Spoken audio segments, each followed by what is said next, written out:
just kick the tires on them. Try and find what works for you. Maybe it's the Eisenhower matrix. Maybe it's something else. Maybe it's just a list of things and then you prioritize them. But have a process and work on improving that process, and ultimately good things will happen. G'day and welcome to the Grow a Small Business Podcast. I'm your host, Troy Trewin. Each week, we speak with an owner who has grown a business with 5 to 30 team members to something bigger. Diving into their numbers and unearthing the pain they've experienced, we explore what they did to overcome each barrier and what they would do differently from day one. Let's get into it. Welcome everyone. Today I'm interviewing Nick Ellsmore from Hivint, based in Sydney, Australia. Thanks for your time today, Nick. Thanks, Troy. Well, it's been a few years chasing you down, but I finally got you in front of Zoom to record this one. Yeah, it has been a few years, but also 20-something years since we've known each other. Yeah, well, let's start with that, how we know each other. Eddie Carroll's a good friend of mine, and he was your first business partner 25 years ago, as we're about to hear your journey, and that's how we connected. Absolutely. Yeah, long time. Tell our audience a bit about your business. I know you've had a few businesses, and we'll go through that in the next question, but maybe tell the audience a bit about Hivint. Sure. So Hivint started in 2015. Hivint was a cybersecurity consulting and professional services company based in Australia. We effectively did everything from security strategy, governance, compliance, and other advisory services through to the technical side, ethical hacking or penetration testing as it's known. We started with a blank sheet of paper, got up to about 60-ish in 3 years, which was the point at which we sold. And overall, was just a really, really great journey. And in fact, my co-founder in that business was Craig Searle, who was team member number 1 at my first business. So it's amazing the networks you build and how they come around and around again and again in your business journey. Yep. Yeah, I remember Craig from the SIF days. Yeah. Yes. Yeah. So Craig, and even that story is amazing. He literally turned up at our office one day when the company was just Eddie and I, and said that he'd found our website and thought he might like to work for us. And here we are 20-something years later. Another funny connection, which you reminded me of before you record, which I'd totally forgotten, but we started our web design development company in Melbourne in 1999, and you and Eddie started SIF a few months later, early 2000s, and we actually built that first website, which I think Craig found you through. Yeah, and I'm not going to say that it wasn't a great website, but I'm not sure it would hold up to today's standards. I'm not going. It's changed a lot in things. Oh yeah, I'm not going into the Wayback Machine to have a look. Lots of blink tags, I'm sure. And so with Hivint, were there particular sectors you worked with? Was a lot of government work? Was it medium-sized or industries? Yeah, so it was primarily enterprise. Our main sort of client sectors, we did a lot of work in financial services. We did a lot of work in the technology industry, also gaming. We did do quite a lot with government as well.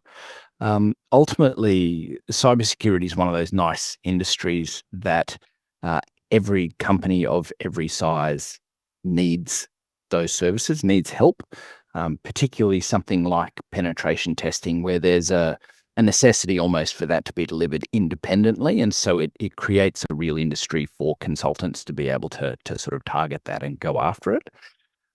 We had a pretty broad client base. I think no client was more than maybe 5% of revenue or something like that, which was one of the real value points when we came to selling the business.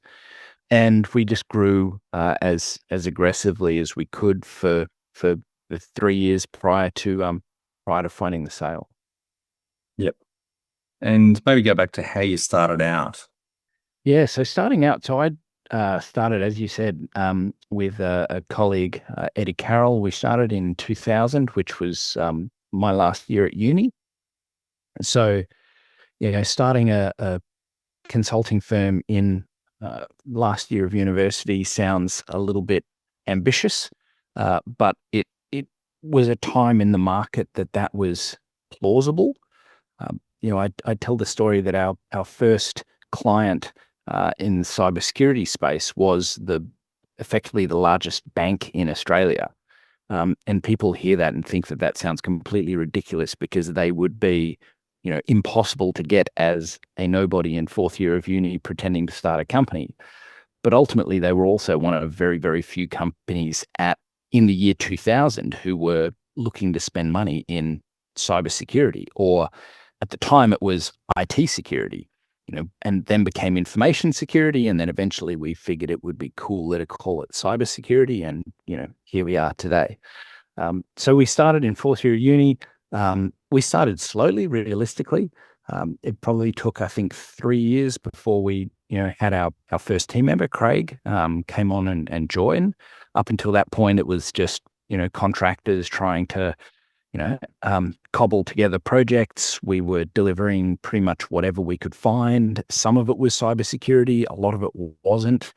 But just trying to basically keep the lights on long enough that the market could catch up, that we could establish a bit of a presence in the market and actually get some traction and get some attention as a cybersecurity service provider. 2003, as I said, Craig joined. That gave us some genuine technical ability, and it actually started accelerating quite a bit from there. 2007, we acquired our first company, which was a small business called Safecoms. 2009, we then merged SIFT in with another company, StratSec. And then in 2010, we sold StratSec to BAE Systems, the defense company from the UK. Then I spent a couple of years there post-acquisition, then took a couple of years doing corporate advisory work. So I actually helped other people sell their cybersecurity businesses. And then in 2015, came back together with Craig to start Hivint, which at the time was really built on the premise that having spent, a decade or 15 years at that point in consulting, one of the things we found was we were just doing the same thing over and over and over and over again, and clients were paying full sticker price for the 87th time that we delivered a security policy. Yeah. And it just seemed redundant. And so we actually built a platform called Security Colony. I believe it's still there today, securitycolony.com. And effectively the idea there was, it was a little bit Robin Hood, was we would deliver a big project for a high paying customer. We would then negotiate with them to keep the IP, de-identify it, make it available through the platform so that small businesses could get access to that material at a much, much lower subscription cost. And so that was the idea around Hivint. It was really around trying to get rid of all of the repeatable work in cybersecurity so we could focus on the interesting piece. And it was a story that really resonated in the industry. We sold Hivint to Singtel at the end of 2018. And we then sort of got moved around a bit in internal machinations of Singtel and ended up in Trustwave. And I stayed on for a few years, and in the end was running the global consulting business for Trustwave, which was nice, but meant having to go to Chicago quite a lot, which from Sydney is a very, very long way, and decided that wasn't necessarily what I needed to be doing with my life. And so you started Hivint in 2015. It's 10 years ago now. How old were you then? 2015, so I would have been, 30, mid-30s. Yep. Great. And do you have some key numbers you can share to illustrate the growth of the business over the... So there's 3 years. Wow. 3 years. Yeah. Look, I've got a couple of interesting things that I'll sort of start with there. The first is, so the numbers for the two sales, the StratSec sale and the Hivint sale, are both public. You can Google them. And so StratSec sold for 24 million and Hivint sold for 23.3. So effectively the same amount. But one way to look at that is what took us 10 years to do the first time took us 3 years to do the second time. And that's just having the relationships, having the presence in the market, having the knowledge of having done it the first time, having a team that would come and work for us, having clients that would take us back on board. It just accelerated everything massively. And so our revenue growth that second time around with Hivint, so I think we started the company in February. The Australian financial year runs till June. So in that first 4 months, I think we did about 400K of revenue. The first full financial year after that was 2.9 million. The next full financial year was 4.9 million. And I think after that was 9 and a bit. And that was largely the platform that we sold from. That's wonderful growth, mate. Well done. Thanks.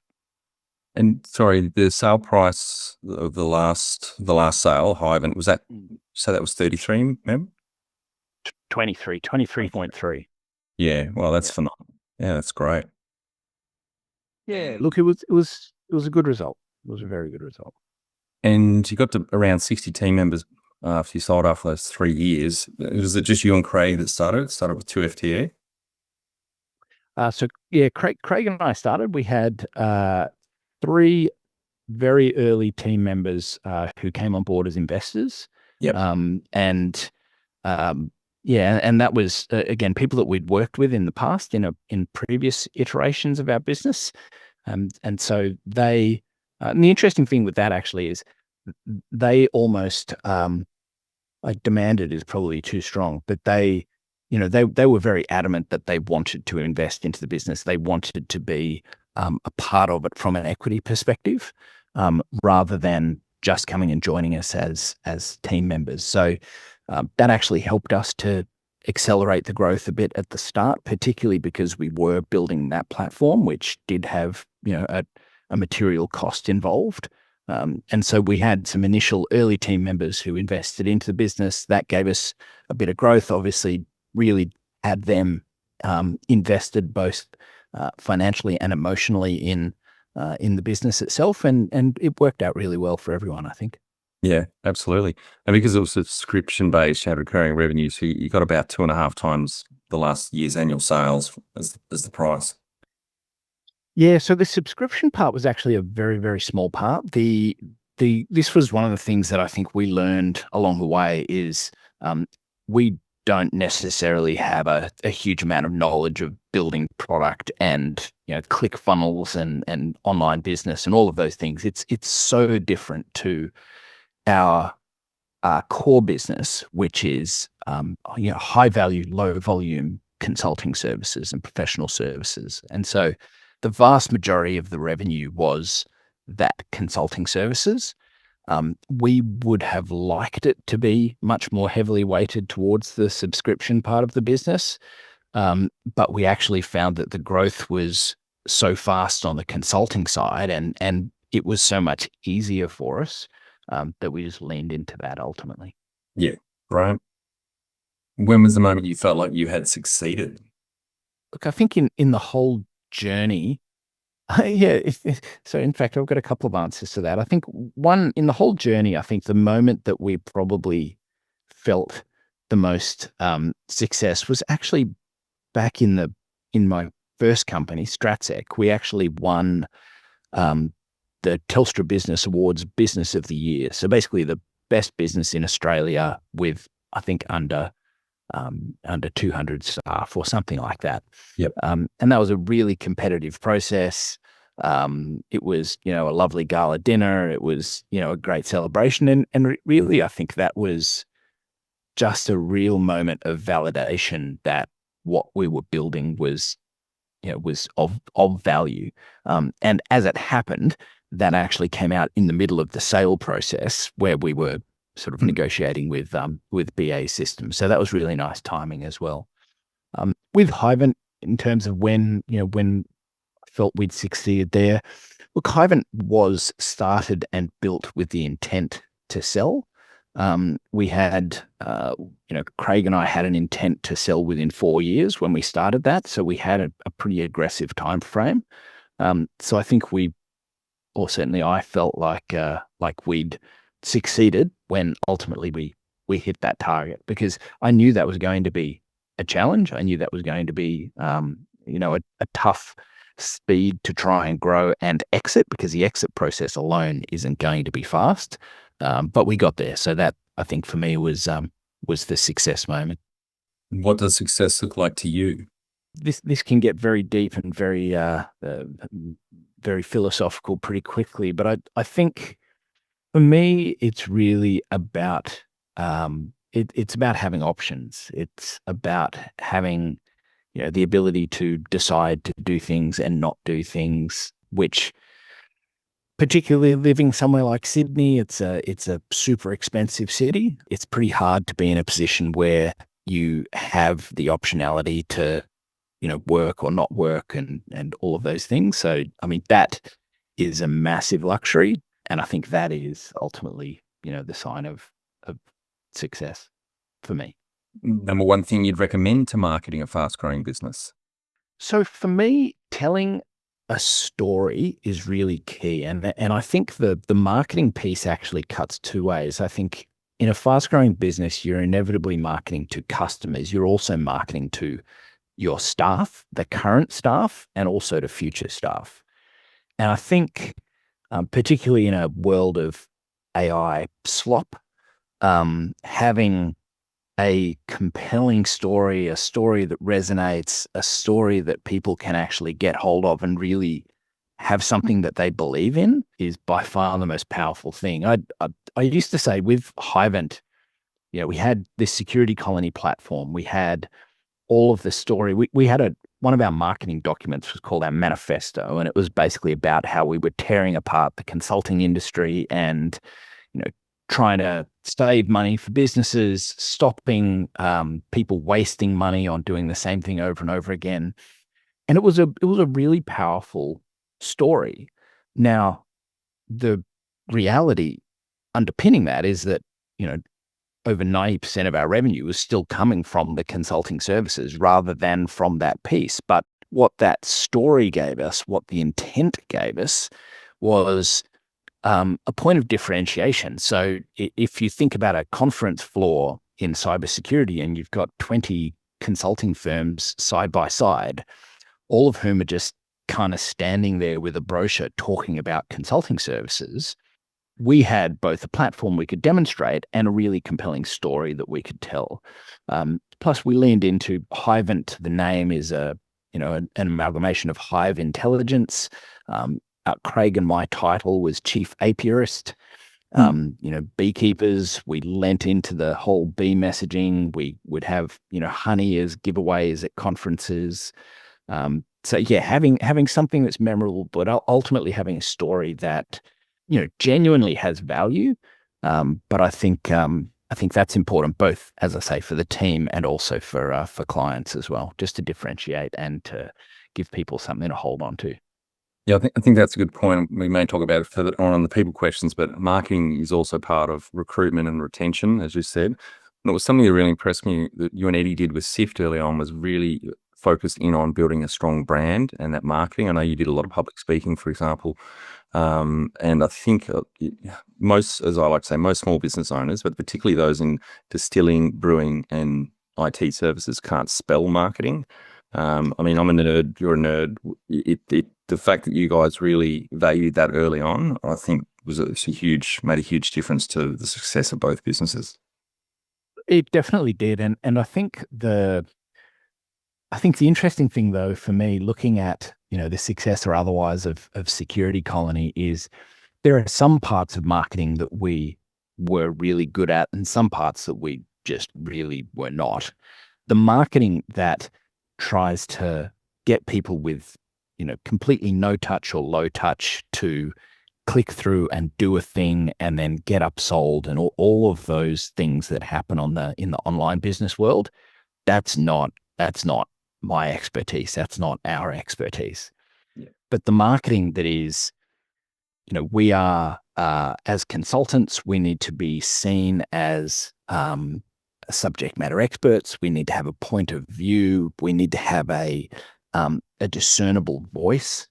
I think we were good at that. So, for example, when a security incident would happen, you'd see all of the generic slop that would come through on LinkedIn and elsewhere with people either bagging the company that had the incident or just providing just generic garbage recommendations, we would just reach out directly to our client base and invite them to a no bullshit briefing. And we would just have them jump on a call for half an hour. We'd talk through, what really happened. If they need to do anything, half the time we'd tell them, you don't need to do anything here. This is just noise. Carry on. And the feedback that we would get from that is, in this world of noise and people trying to sell us stuff, the no bullshit briefings genuinely delivered what they promised in their name, in that it's just, you're just telling us the stuff that is actually true. And I think that part of having a real identity and having expert-based marketing or knowledge-based marketing, I think was something we were good at. Yeah, great. And how did you fund both businesses? So the first business was funded through just taking on whatever projects we could find along the way. So I think the first project that we took on was, as I mentioned before, with one of the largest banks, in fact, the largest bank in Australia.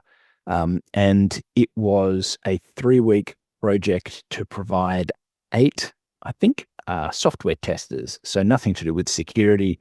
I had, through my university degree, I'd done some industrial training placements, and one of those had established a connection. So someone called me up and said, we're about to, get rid of 8 software testers. We need 8 new software testers. If you can provide us 8 software testers on Monday, then the project's yours. And this was on about a Wednesday. The timing worked out that it coincided with university holidays. So I reached out to a bunch of colleagues from my university course. They were happy to earn some money over 2 or 3 weeks in the holidays.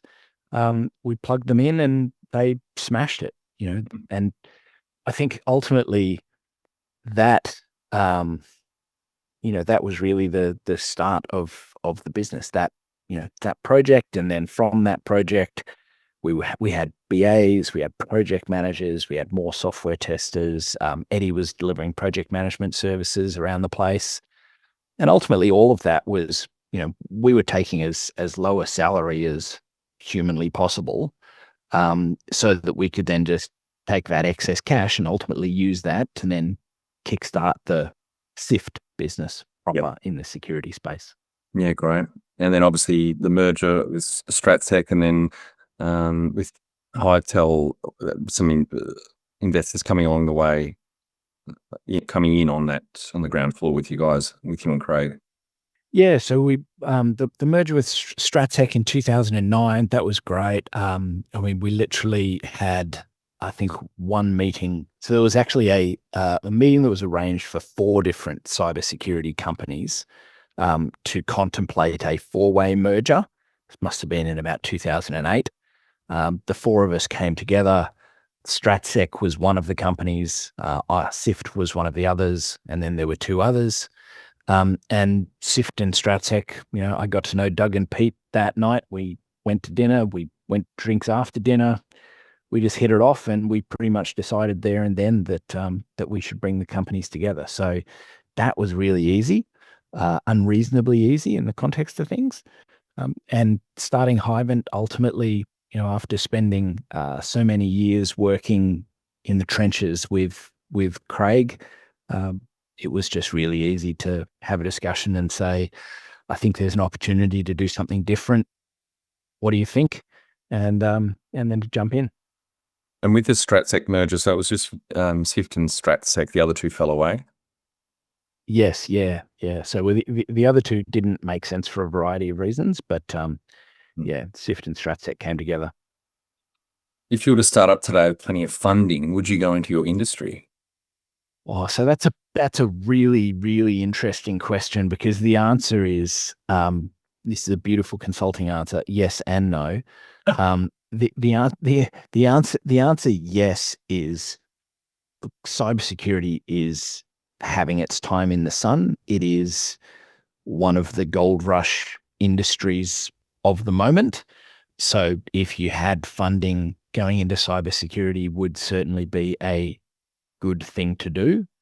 The no part of the answer is having spent 25 years in cybersecurity, I do not have the appetite to do another business in this industry. So it's like in theory, yes, in practice, no. Yeah, Zoolander said, cybersecurity's so hot right now, but yeah, it sounds like you've done your quarter of a century on it. You're over it. Yeah, a little bit. Can you outline the most stressful point in your small business growth journey so our audience can learn from it? So many. I think the interesting part for me is, again, so much of my story is about having done this twice, and the businesses were quite similar. They were positioned differently and marketed differently, but at their core, they were quite similar businesses. So I can look back and see the Hivint journey was relatively stress-free. We started, we were well enough funded, we grew aggressively, we got clients as we needed, revenue was flying, we sold, it was all really painless, which is a rarity.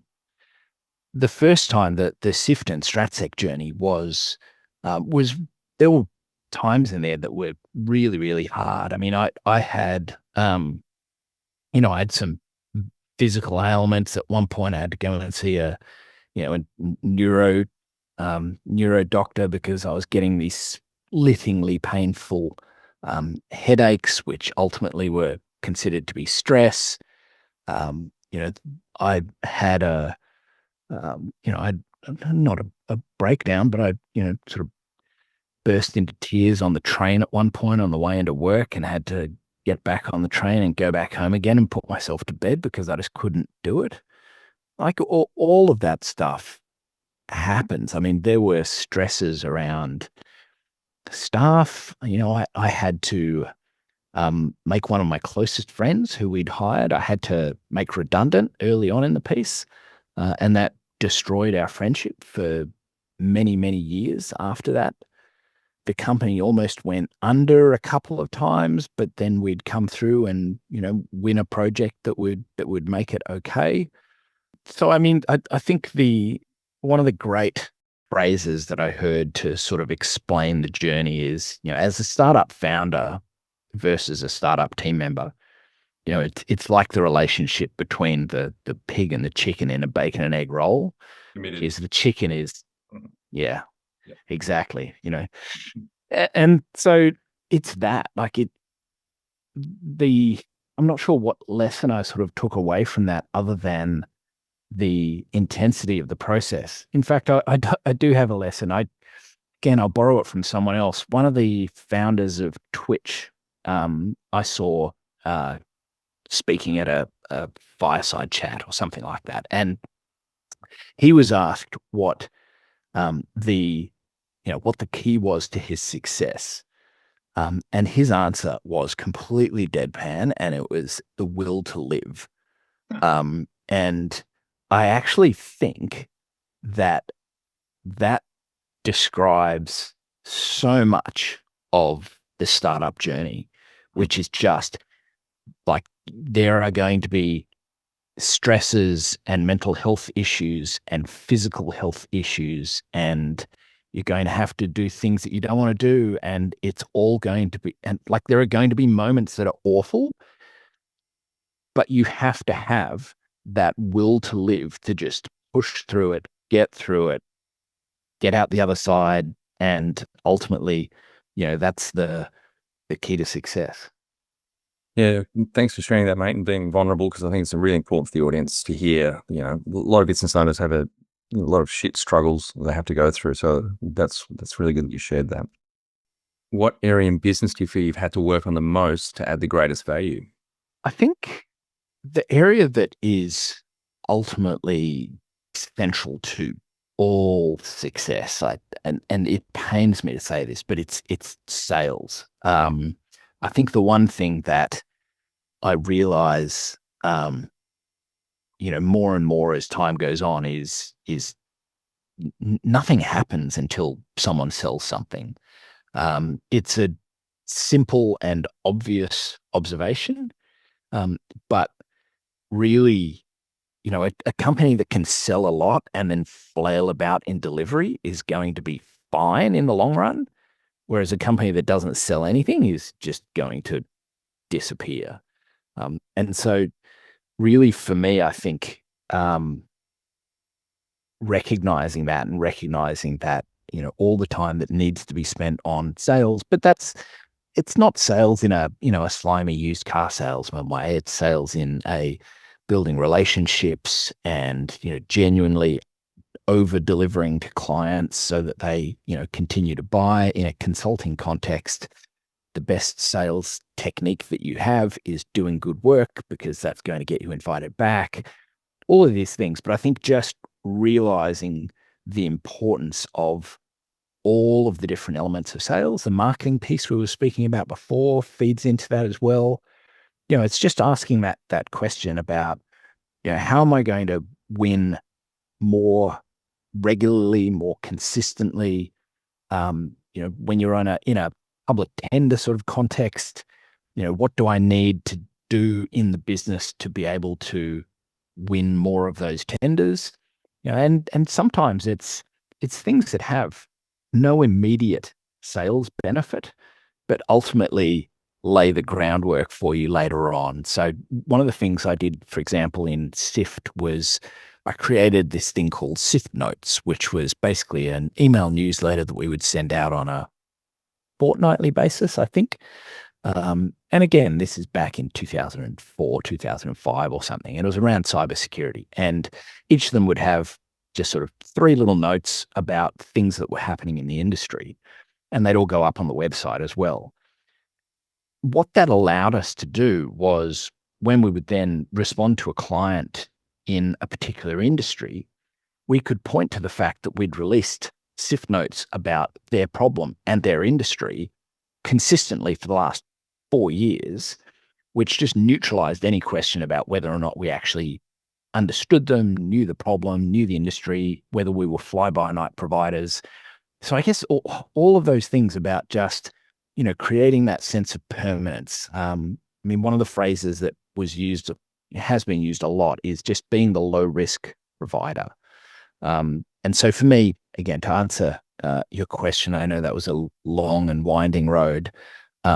It's everything around sales. It's just sales is key to pretty much every business. What have you enjoyed the least about managing fast growth? I'm struggling to reach for something, but I know that it is going to be people related. I don't know what it is, but it is absolutely going to be people related. I think one of the things that I've come to realize over the years is how many of the challenges that exist in business ultimately are just human failings and complexities. Ultimately, I was told a story early on in my career about some management training that they deliver at IBM. And I actually don't know if this is true or not, but I was told the story and the story stuck with me. And the person telling me this story suggested that once you get to a certain level of management, you effectively look after, let's say, 100 people. Then you participate in this training where they effectively say, you now are responsible for 100 people based on normal distribution statistics in society. Out of those 100 people, 23 will have a serious mental health issue this year. One of them will attempt suicide. 10 will get married, 5 will get divorced. There will be a death in the family in this proportion of them. And just ran through just the stats of life. And when you look at some of those stats and you blow that out to the team and you go, holy shit, like this is messy. Yeah. And then you still need to hit your number. And I think, the hardest thing, and the thing that I think is just so difficult, is recognizing that everyone in the business has their own life outside work and have things that are going to get in the way, and that has to come first. And like, we have to look after the team, we have to look after ourselves, but at the same time, we also need to get done all the things we need to get done. So yeah, it's something in there. Yep, totally agree. As we like to say, people are the hardest thing in small business and its greatest asset. 100%. What do you love most about growing a small business? I think just the sense of creation, just the sense of building something that wasn't there before. Yeah, and just being able to see a problem and just solve it. Having that sense of autonomy, that sense of freedom, that sense of control. But yeah, ultimately just building, just being able to bring something into the world that wasn't there before. What has been the biggest mindset shift for you in your small business growth journey? I think, and this one I think you'll probably find interesting. For me, over the years, and particularly between sort of Sift and StratSec and Hivint, I was very conscious the second time round of trying to care less. And I think what I mean by that is, I'm sure you know that it's so easy to have your own identity completely intertwined with your business and the success of your business. And if your business doesn't do well, then it's emotionally crushing. And if it does do well, you feel great. I think the second time around, I tried much more consciously to separate the two things and recognize that Hivint was a business. It was a business that I cared deeply about. It was a business that I was building, but it wasn't me. Whereas I think Sift was me, and that creates challenges. The number one habit you think a small business owner needs to develop and maintain? I struggle to answer that without giving advice that everyone has already heard, which, is everything from, having a plan, through to focusing on the things that matter the most. I know, there's lots of materials out there, whether it's, Scaling Up by Vern Harnish, whether it's, the 90-Day Year by Todd Herman. There's so many of these different sort of platforms and theories and methodologies. I think the one thing that I would say is just kick the tires on them. Try and find what works for you. Maybe it's the Eisenhower matrix. Maybe it's something else. Maybe it's just a list of things and then you prioritize them. But have a process and work on improving that process.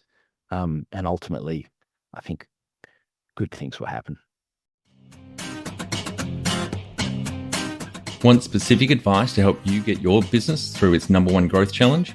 Book a free 20-minute growth chat with me, Troy, the founder of Grow a Small Business. I'll recommend some resources which will help you grow your business with ease so you can live the lifestyle you've signed up for. Go to growasmallbusiness.com and click on Growth Chat. Now, Nick, you've hired a lot of people over the 25 years with both your two businesses and obviously the other roles you've had. Can you talk to how you've added people to the team, some wins, mistakes, and advice for those listening? We've hired a lot of people over the years, and I think one of the things that I'm most proud of has been our ability to identify early career talent. And in many ways, that's one of the things that I think has been one of our biggest successes or one of the biggest drivers of success in our businesses. One of the things in consulting is you are quite simply selling people's time. And as much as we would like to find ways to productize it or turn it into a recurring revenue stream or something else, most of the time in consulting, we're selling time. What that obviously means is there's then a really, really clear connection in that your profit margin is going to be, the amount you can sell the time for versus the amount that the time costs. the amount that the time costs is not necessarily related to how much you can actually charge for it, is I think one of the things that I found. And what I mean by that is there are plenty of people who are very expensive because they've been in the industry a long time and have a lot of expertise, who aren't necessarily very good at translating that into a saleable sort of consulting product. There are also some people who are very early in their careers who are potentially straight out of uni, who are just naturally gifted at solving problems and just have a really, really good work ethic and can be, fully billable, and clients will love them from day one.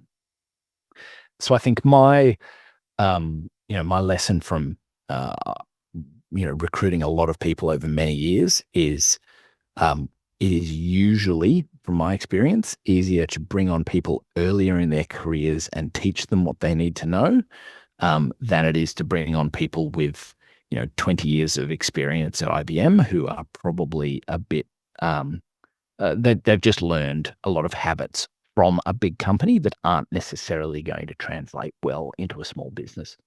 Yeah, the two things I look for in recruitment is attitude and aptitude. So if they're smart and they can pick things up quickly and they've got the right attitude, definitely you can train those juniors up often better than that old saying, teaching old dogs new tricks. It's really hard to change our ways as we get older. Yeah, absolutely. I include myself in that. Me too. What are some things you recommend to building a sustainable and kick-ass culture to help with the growth? But culture is an interesting one because I think you can point people in the direction of the culture that you want to have, and you can sort of shape the environment within which the culture will exist, but the culture is going to be set by the team that you hire. The whole, management telling people what the culture is and, telling people to have mandatory fun, that's generally not going to be very successful. But the culture is, there are a whole range of, sort of cultural frameworks in terms of, the artifacts. It's how things are done around here. It's what we value. It's what we reward. One of the most useful subjects I did at uni was management of organizations. And it was basically organizational theory around things like culture.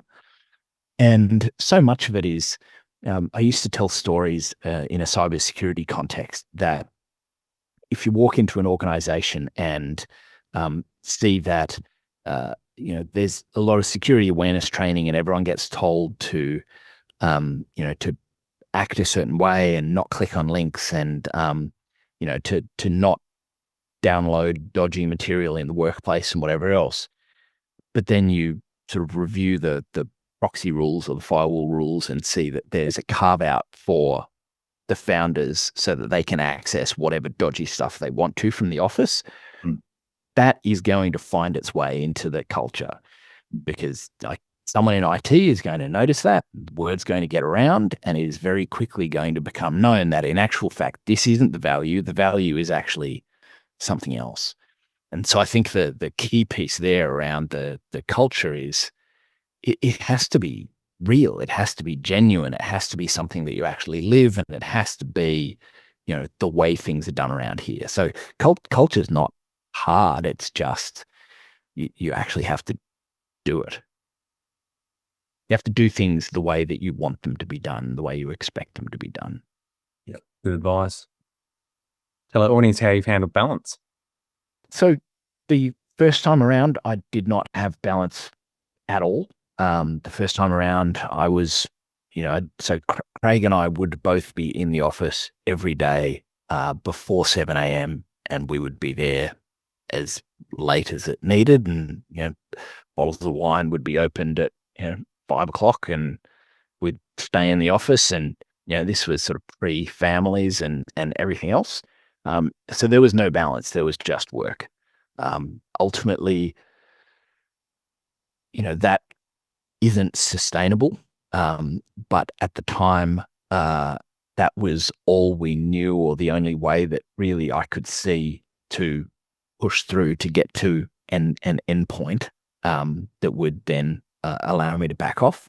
Now I have balance just through necessity. Ultimately, I mean, I have a family. I rather spend time with them than spend excess time in front of my computer. So again, it's just a decision. I recognize that I'm in the fortunate position where I'm able to make that decision.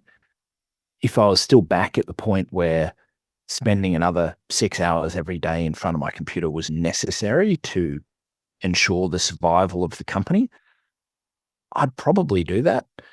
So I'm not sure that my advice is necessarily that great in that area. I think I've found balance through getting to a point where I can have balance. I'm not sure that I've found balance through any good strategic decisions. And how much professional development have you invested in yourself? Obviously, a lot on the technical side, but more on the business side, I guess. Look, a lot. Whether it's Anthony Robbins or Stephen Covey or Todd Herman or what else? Brian Tracy. I've done a lot of those programs. Read the books, briefly been enthused and gone at it 100%, and then slowly started sort of figuring out which bits make sense for me and which bits don't. But I think what I would say is there's definitely value in it. I don't think anyone is ever going to find just a silver bullet that follow this methodology and then your life's going to be 50% easier.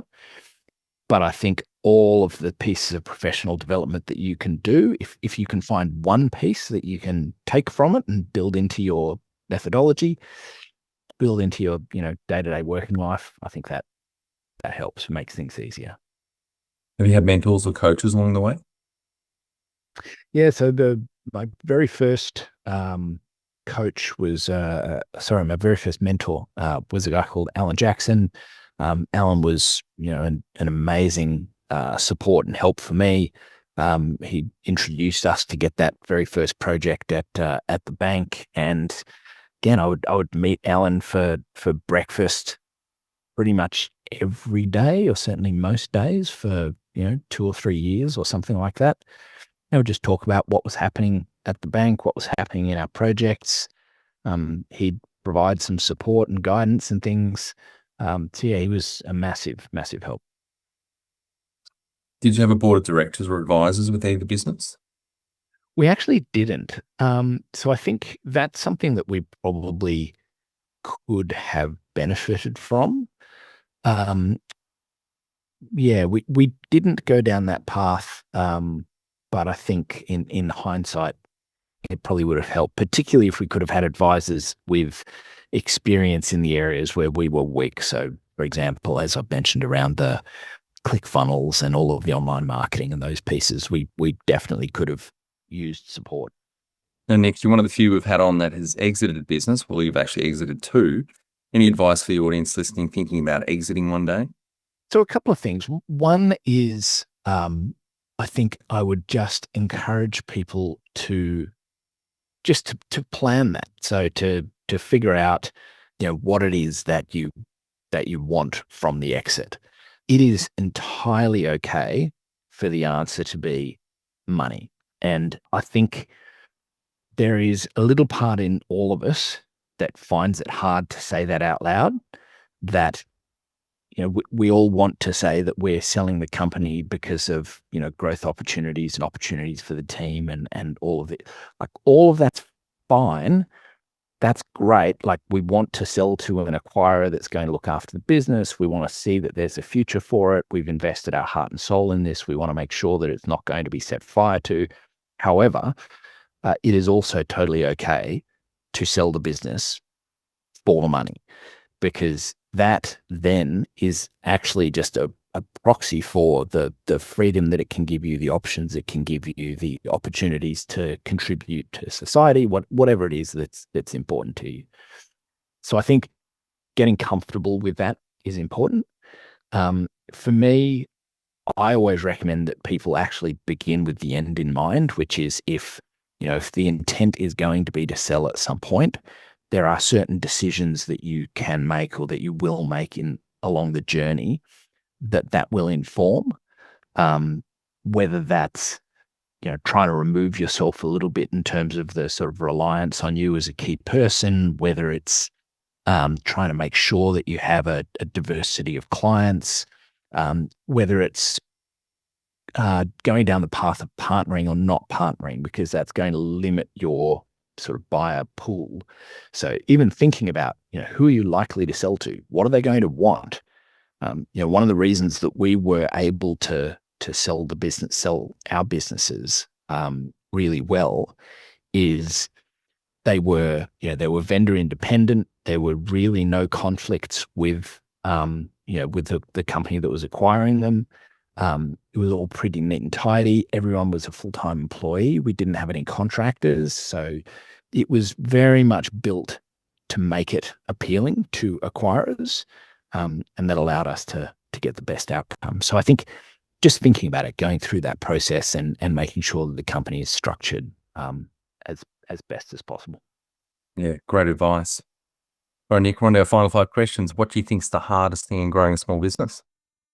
Just maintaining focus and momentum and the will to live. Favorite in a business context. Yes. Favorite business book would help you the most? So I'll give you 2. One is Early Exits by Basil Peters, which is very much on my message before about selling companies and going down that path. And the other is actually a book called The Monk and the Riddle by Randy Commissar, which is it's a bit more philosophical, but is a good one.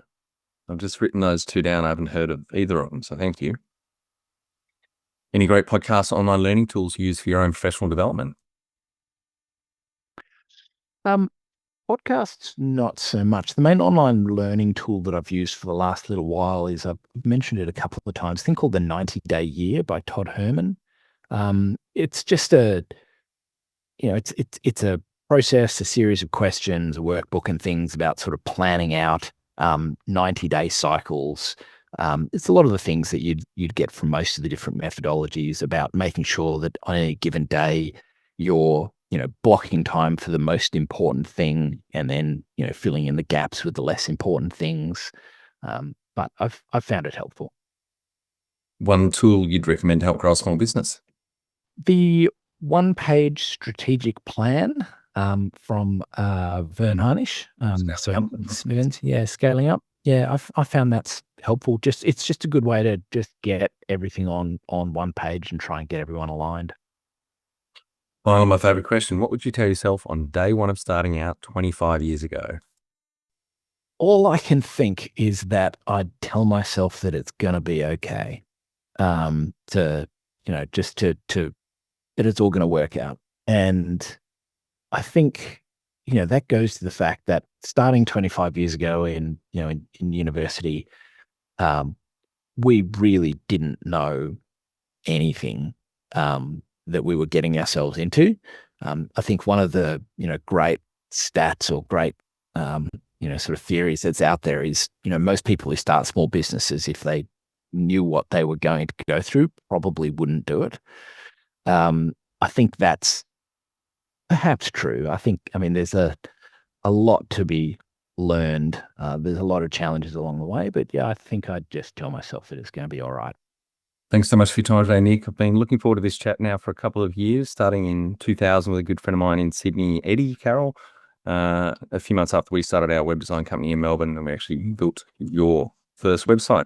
Started Cybersecurity in your last year of uni in 2000, selling the first business a few years later after a merger, and then the same year that you won the Telstra National Business Award, and then sold for 24 million to BAE Systems, worked there for a couple of years, then some consulting before getting the itch again to start yet another cybersecurity company in 2015, sold that 3 years later for 23 million, after getting just under 10 million Australian dollars annual revenue. And congratulations to you and Craig and the other business partners and the team on phenomenal growth of both businesses.